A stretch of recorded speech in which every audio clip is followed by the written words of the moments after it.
sa buong mundo ang talento namin, ang kultura ng Pilipino, ang kultura ng Mindanao. Yung spirit ng dance, gusto kong itagos doon sa nanonood. Gusto kong ipadama sa kanila habang nanonood sila. At the same time, proud. At the same time, healing. Kailangan magiging proud tayo. Abaw! Abaw na budli. Abaw na! Maayong buntag! Madlaw Bibala sa Universe! Kami po ang Kalumon Performance Isa pinagmula pa sa bagay mga lusog ng Davao kung saan nakaukit ang Lano Province at pinarahan bilang Best Barangay Risk Reduction Management Council sa Palasyo ng Malacanang noong 2010. At ngayon, muli namin ipapatawa sa inyo ang tunay na kanindang Davao Echo. This is our show! This is our time! Hindi kong balahibo. Just get one.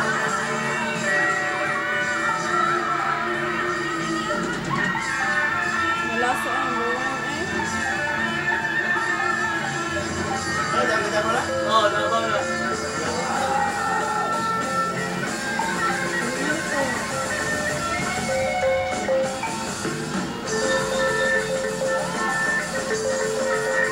Tagok.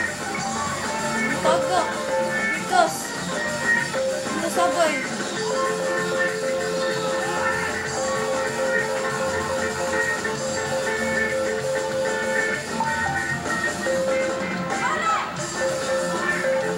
Tagok. Ganino. Oh. Ay, kalungan! Tagok ng ganino. Ay, uy! Tagok. Hindi na, mako.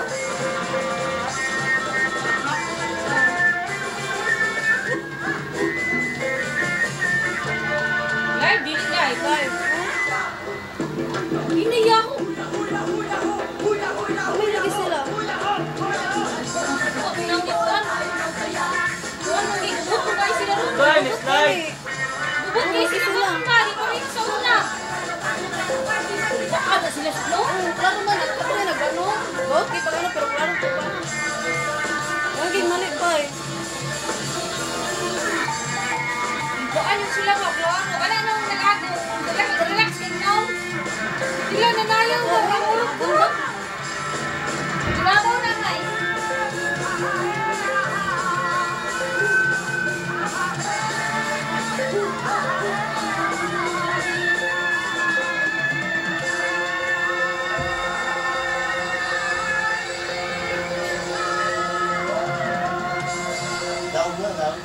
Kalumon Performing Ensemble from Barangay Maa, Poblacion Centro, Davao City. Boys, napakakulay ng kanilang suot. Makulay. Makulay pero nagustuhan ngayon ang madlabi mo ng kanilang performance. Tingnan natin, Kuya Kim Chugden Daddy.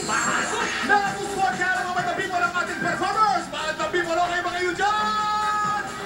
Mga tabi mo sa likuran! Okay ba kayo dyan? Ang kasunod na sila mga tabi mo natin! Mga tabi mo! Sono! Sono! Wow! Kuya Kim! Mga tabi mo, marinig natin sa mga hurado! Ang ating mga tinig! Ito, sari-sari score naman na nakikita ko! Katamtama score na nakikita ko! 8 at 9! Punta tayo sa mga dito! Ito ginagawa ng mga tabi mo! Nagbigay ng score na 9! Sige! Sila, di number one na. Nga, nasag yung number one. Parang sa tense ka naman? Okay. 9 ang binigay mong score. Bakit 9? Magaling naman po sila eh. Magaling sila. Bakit hindi ka? Bakit hindi perfect? Basta po magaling. Basta magaling. Camera siya yung napili na. Naiiyak siya, oo. Basta magaling. Basta magaling. Okay, okay, magaling. 9 binigay. Back to you guys. Yun ang comment ng ating madlabi. Napaka-emotional ngayon ng mga pedasos natin. Kaya naman, ano masabi ng ating hurado? Mr. Luis Gonzalo. Good morning, Madlang people! 5 o'clock in the morning, and I want you to go on me. Uy, may bago ha? Bago yan. Masayahan nila. You gotta link it before you link Buwan it. ko ba? Today, good morning Madlang people. Bagong lahat, congratulations sa buong Showtime family, sa lahat ng umarap sa camera at sa likod ng camera. Mabuhay kayo, Direk Bobet, mabuhay kayo. Sa gilid ng camera.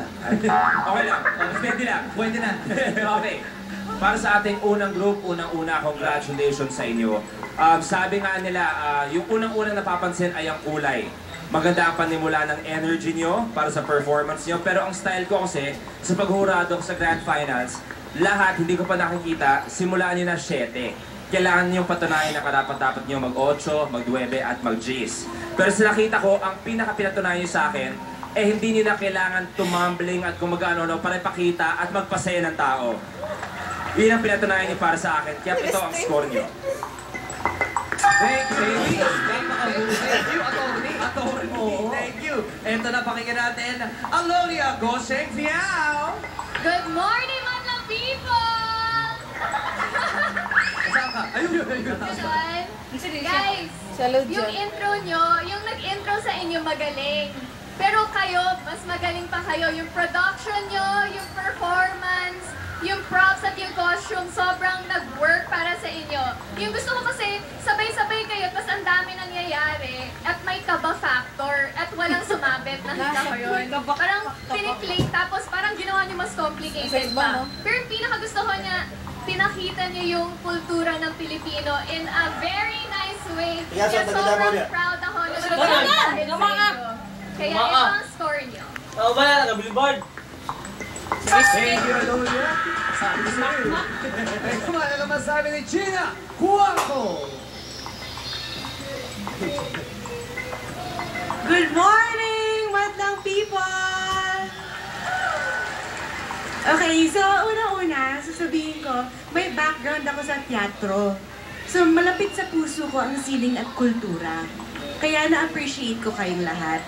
Ngayon, naniniwala ako sa mahalin natin ang sariling atin. At yun ang pinakita ninyo. May tinikling kayo pero step up ninyo sa modernization by the music. Tapos live pa yung mga tumutugtog sa inyo. So isa yun sa hindi namin nakikita araw-araw. So, at saka colorful, napapakita ninyo, at saka galing dito, nakikita namin na tuwang-tuwa kayo sa ginagawa ninyo. So kami natutuwa rin sa ginawa ninyo. Itong score na. Thank you, Gina. Ito, inaabangan na lahat, boys. Di ang gumagawa, Vice Ganda! Thank you so much. Thank you so much. Hey, nice tattoo. Beauty pa. Hey, Vice, nice tattoo. Oh, thank you so much. This is really for the celebration of the... Oh, naglalapot na kayong pawis ko, kapdi na ng tattoo ko. Ah, Ano? Ano yan?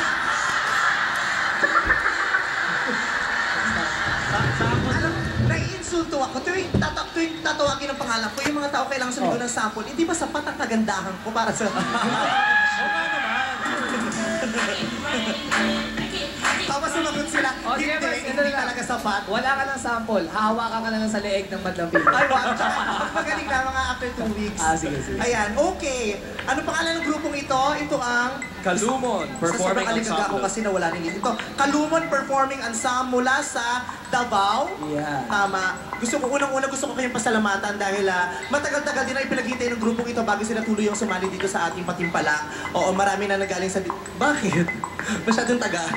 Malalim. Hindi kailangan Tagalog para umayon sa uri ng pagtatanghal na ipinakita nila sa atin. Kasi yung ipinamalas silang pagtatanggal, sadya namang napaka-mga Pilipino na talagang maaaring palakpakan ng mga kababayan at talaga ng mga kahuhumalingan na ating mga kaibigang banyaga. Hindi ba? Yeah. Ayan. Ito ang dalagang Pilipina at ganito naman ang mga binatang Pilipino ngayon. Dahil ang mga binata ngayon ay mga dalaga sa susunod. Ay, teka lang ha. Baka yung anak mo dalaga na, tapos suot. Naka-animal print! Kayo umakiti-arte ha. Okay, gustong-gusto ko kasi pinatunayan nyo na para makapasok sa finals ng Showtime at para mapalakpakan at ma-appreciate manalo, hindi kinakailangang hip-hop. Diba? Laging hip-hop. Utang-uta na ang madlang people sa hip-hop. Not unless may panibagong panlasa, may panibagong ipapakita. Pero kaya pinatunayan, hindi namin kailangan ng hip-hop. Yung kultura ng Pilipino, sapat na para gamitin namin at manalo. Napakahusay niyong ginawa niyan. Napakabibilis ng mga paa ninyong lahat sa pagtitinikling. Ako'y amazed na amazed sa inyong kakayahan magtinikling kasi ako talaga humahanga ako sa mga taong mabibilis ang paa bilang nanggaling ako sa pamilya ng mga kabayo. Gusto na-appreciate ko talaga yan. At Pinoy folk dance pero hindi outdated, di ba? Pwede makipagsabayan. Yun nga lang, parang hindi sabog na sabog. Finals 2 eh, kailangan sabog na sabog. Yung dudugo ang ilong namin, mag-aaway-aaway kami, yung gano'n. Yun ang hinahanap. Ayan! Sabog yun. Sabog yun. At gusto ko rin, palakpakan natin yung tumugtog kasi live po ang tugtog nila. Live Linis band. na. Live band yun na nasabayan ninyo. Maganda, magaling. Pero ito ang makukuha niyong puntos mula sa akin. Ayun, Tagalog na Tagalog sa Vice, ha? Marunong kayo, marunong kayo, Thank you very much, Kaya Dos.